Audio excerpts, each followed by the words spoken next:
السلام علیکم ورحمۃ اللہ وبرکاتہ۔ اعوذ باللہ من الشیطان الرجیم، بسم اللہ الرحمن الرحیم۔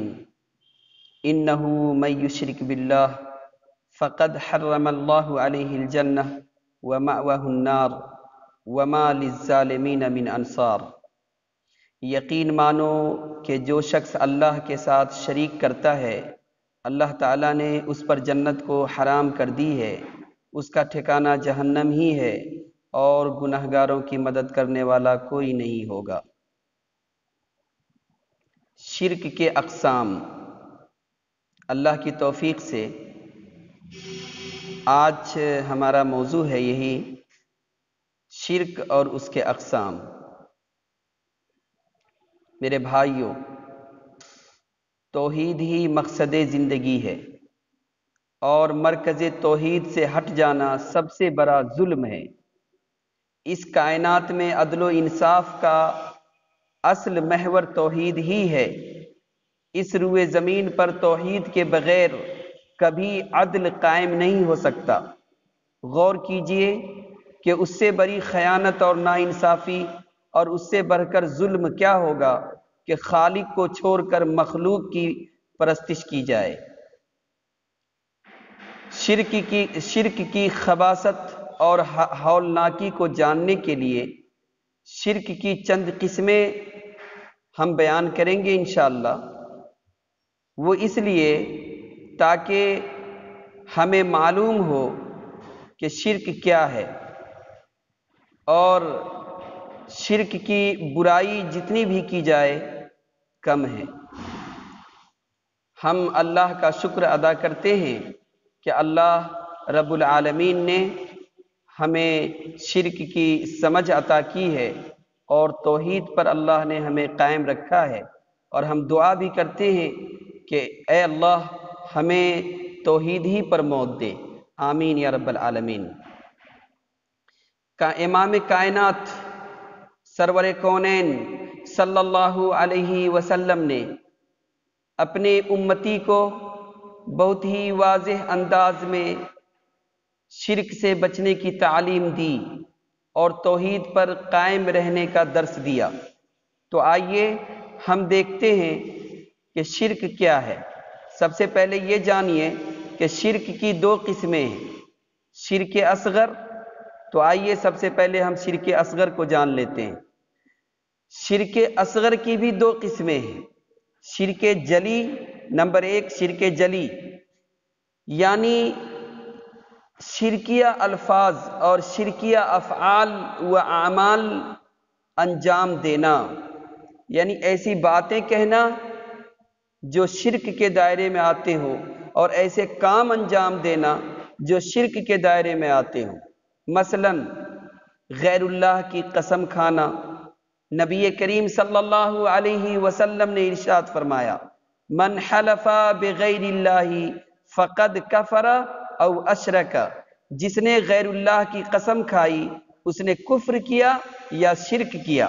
جامع ترمذی حدیث نمبر 1535۔ یہ شرک جلی ہے کہ آدمی اللہ کو چھوڑ کر کے غیر اللہ کی قسم کھائے۔ شرک جلی کی دوسری مثال یہ بھی ہے کہ جیسے کوئی شخص یہ کہے کہ اگر اللہ اور فلاں چاہتا تو یہ کام ہو جاتا۔ جیسے کوئی یہ کہے کہ یہ کام اللہ اکیلے نہیں کر سکتا، اعوذ باللہ، تو یہ شرک جلی ہے۔ اسی طرح سے ہاں اگر ہم یہ کہیں کہ جیسا اللہ نے چاہا پھر اس شخص نے میری مدد کی، تو یہ الحمدللہ ثم الحمدللہ یہ کہنا، اس طرح کے جملے کہنے میں کوئی قباحت نہیں ہے، کیونکہ یاد رکھنا چاہیے کہ بندے کی چاہت اللہ کی مشیت کے تابع ہے۔ یعنی ہم جو چاہتے ہیں وہ کام اس وقت تک ہو ہی نہیں سکتا جب تک کہ اللہ نہ چاہ لے۔ کسی کے چاہنے اور نہ چاہنے سے کچھ بھی نہیں ہوتا جب تک کہ اللہ نہ چاہے۔ تو یہ کہنا کہ اللہ نے چاہا اور اس نے چاہا، تو گویا کہ اس شخص نے اللہ کے ساتھ اس کو ملانے کی کوشش کی، تو یہ شرک جلی ہے۔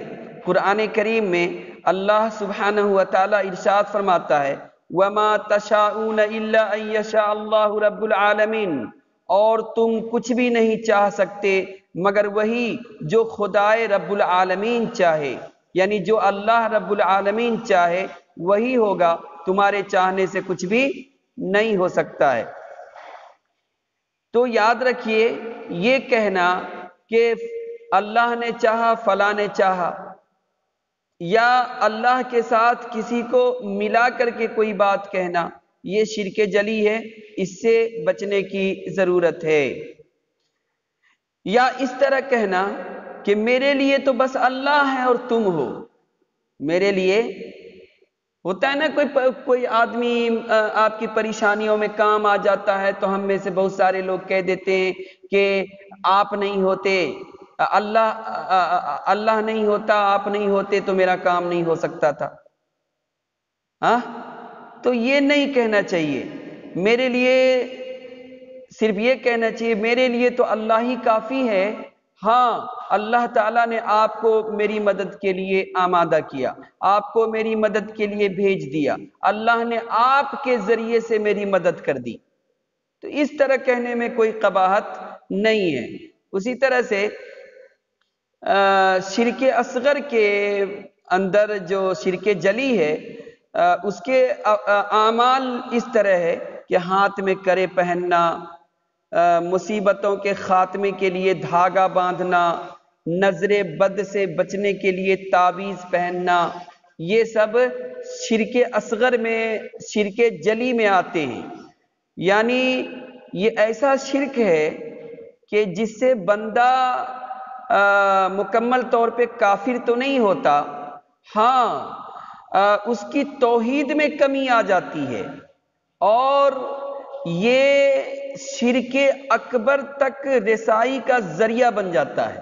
یعنی ابھی یہ کام کرنا شروع کیا ہے، کل وہ کسی کی سجدہ بھی کر لے گا، کل وہ کسی کے سامنے جھک بھی جائے گا، کل وہ ایسے بھی افعال یا کام انجام دے گا جو حقیقت میں دین سے خارج کرنے والے کام ہوں گے، ایمان سے نکال دینے والے کام ہوں گے۔ یعنی تعویذ، آج تعویذ پہن رہا ہے، آج اپنے ہاتھوں میں کرے باندھ رہا ہے، گلے میں دھاگے لگا رہا ہے، غیر اللہ کی قسم کھا رہا ہے، اللہ کے ساتھ کسی اور کو بھی شریک کر کے کہہ رہا ہے کہ تم نہیں ہوتے تو میں مر جاتا، تم نہیں ہوتے تو ہمارا یہ کام نہیں ہوتا، تمہارے چاہنے سے ہمارا یہ کام ہو گیا۔ تو اس طرح کے کام ابھی کر رہا ہے وہ، لیکن ہو سکتا ہے کہ یہی کرتے کرتے کرتے کرتے اب وہ ایسے کام انجام دینے لگے جو شرک اکبر ہے۔ تو ان چیزوں سے بھی، ان اعمال سے بھی بچنا چاہیے، کیونکہ یہ توحید کا تقاضا ہے۔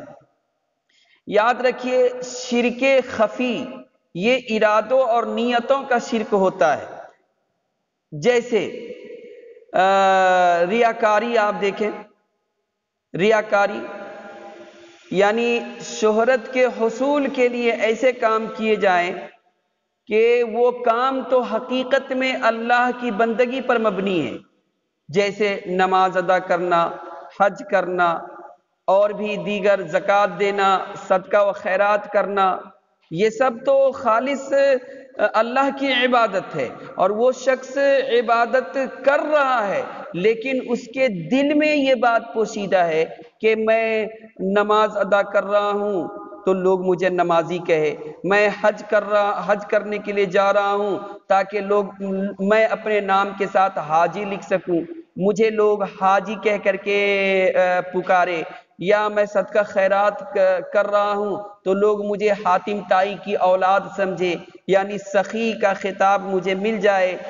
تو یہ دل میں اگر یہ تمام باتیں ہیں، اور ان تمام باتوں کو دل میں رکھ کر کے اگر کوئی شخص کوئی اچھا عمل انجام دے رہا ہے تو یہ شرک خفی ہے، جو شرک اصغر میں آتے ہیں۔ اللہ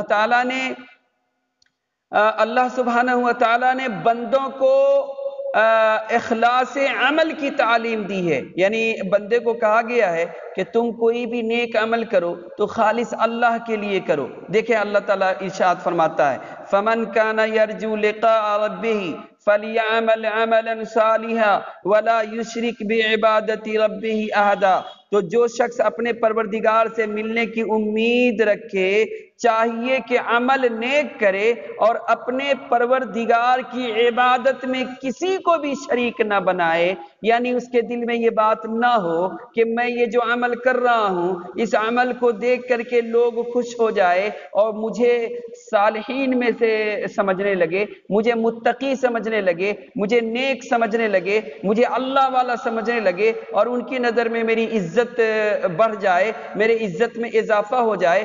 اس طرح کی جو نیتوں کے اندر، دلوں کے اندر جو باتیں اگر ہیں تو یہی شرک خفی ہے جو عقیدے کے لیے بہت ہی نقصان دہ ہے، یعنی ایمان کے لیے سمجھیے ایمان کا اینٹی ہے، یہ ایمان کا دشمن ہے یہ چیزیں۔ کیوں؟ اس لیے کہ ہمارے پیارے آقا مدنی کریم محمد الرسول اللہ صلی اللہ علیہ وسلم کا فرمان ہے، آپ صلی اللہ علیہ وسلم نے ارشاد فرمایا اخوف ما اخاف علیکم الشرک الاصغر قالوا یا رسول اللہ، یعنی پیارے آقا مدنی کریم صلی اللہ علیہ وسلم نے اپنے صحابہ کرام رضوان اللہ علیہ مجمعین سے فرمایا مجھے تمہارے متعلق جس چیز کا سب سے زیادہ ڈر ہے وہ شرک اصغر ہے۔ صحابہ کرام رضوان اللہ علیہ مجمعین نے پوچھا یا رسول اللہ صلی اللہ علیہ وسلم وما الشرک الاصغر، یہ شرک اصغر کیا ہے اللہ کے لاڈلے حبیب؟ اے کالی کملی والے مدنی کریم صلی اللہ علیہ وسلم یہ شرک اصغر کیا ہے؟ قال، تو ہمارے پیارے آقا مدنی کریم صلی اللہ علیہ وسلم نے فرمایا اور ریاء، دکھاوے کے لیے کوئی عمل کرنا، نیک عمل کرنا، کتاب و سنت کے مطابق عمل کرنا، اللہ کے نبی کے سنت کے مطابق عمل کرنا، لیکن اس عمل میں دل کے اندر یہ راز پوشیدہ ہو، دل کے اندر یہ بات پوشیدہ ہو کہ لوگ مجھے نیک کہیں گے، یہ شرک اصغر ہے۔ جس طرح سے لوگوں کو دکھاوے کے لیے کوئی دینی عمل کرنا شرک اصغر ہے، اسی طرح سے دنیاوی لالچ میں کوئی دینی کام بھی شرک اصغر ہے۔ دنیاوی مسئلہ سمجھیں کہ دنیاوی لالچ کے تحت کسی دینی کام کو انجام دینا یہ بھی شرک اصغر میں سے آتے ہیں، جیسے تنخواہ لے کر کے آذان دینا، یعنی کوئی آدمی اپنے دل میں سوچ لے کہ میں آذان دیتا ہوں مجھے 4000 روپیہ مہینہ ملے گا، اب وہ آذان اسی نیت سے دے رہا ہے کہ مجھے پیسہ ملے گا۔ اسی طرح سے امامت کروانا، کوئی امام صرف اس لیے امامت کرائے کہ مجھے تنخواہ ملے گا، تنخواہ نہیں ملے گا تو میں امامت نہیں کراؤں گا۔ تو اسی طرح سے دعوت و تبلیغ کا کام کرنا تنخواہ لے کر کے، اور یہ سوچنا کہ ہم دعوت و تبلیغ کا کام اسی وقت تک کریں گے جب تک مجھے منتظمین جو ہے ادارے کے وہ مجھے تنخواہ دیں گے تو میں کام کروں گا، نہیں تو نہیں کروں گا۔ تو یہ سب کے سب عمل تو اچھا ہے، عمل تو نیک ہے، عمل تو کتاب و سنت کے اوپر مبنی ہے، لیکن چونکہ ان کا ارادہ صحیح نہیں ہے، ان کی نیت صحیح نہیں ہے، وہ اس نیک کام کو دنیاوی مفاد کے لیے انجام دے رہا ہے، دنیاوی فوائد کے حصول کے لیے یہ کام کر رہا ہے، اس لیے یہ کام نیک ہونے کے باوجود بھی شرک اصغر میں داخل ہے۔ جیسا کہ ہمارے پیارے آقا مدنی کریم صلی اللہ علیہ وسلم نے ارشاد فرمایا، سنیے حدیث سناتا ہوں، تعیسا عبد الدینار، کہ ہلاک ہو جائے دینار کا بندہ، وتعیسا عبد الدرہمی، اور ہلاک ہو جائے درہم کا بندہ، تعیسا عبد الخمیسہ، اور ہلاک ہو جائے مخبلی چادر کا بندہ۔ کہ ان عُوتِیَ رَضِیَ وَإِن لَّمْ یُؤْتَ سَخِطَ، کہ جب اسے دیا جاتا ہے تو خوش ہوتا ہے، اور جب اسے نہیں دیا جاتا تو ناراض ہو جاتا ہے۔ تو آپ سمجھدار ہیں آپ سب ماشاء اللہ تعالیٰ، آپ اپنی سمجھ کا استعمال کیجئے اور دیکھتے رہیے کہ کہیں ہمارے ارادے میں خرابی تو نہیں آ گئی، کہیں ہمارے نیتوں میں خرابی تو نہیں آ گئی، تو کہیں ایسا نہ ہو کہ ساری زندگی نیکی کرتے رہے اور ارادے کی خرابی کی وجہ سے سارے اعمال تباہ اور برباد ہو جائیں۔ تو یہ شرک کی پہلی قسم یعنی شرک اصغر کی تشریح آپ نے سنا ہے، تو ماشاء اللہ تعالیٰ اس کو آپ ذہن میں رکھیے اور خوب اچھی طرح سے ذہن میں رکھیے۔ اللہ تعالیٰ مجھے اور آپ کو دین کی صحیح سمجھ عطا فرمائے، اور پیارے آقا مدنی کریم صلی اللہ علیہ وسلم کے سنت پر اللہ تعالیٰ ہم سب کو عمل کی توفیق عطا فرمائے۔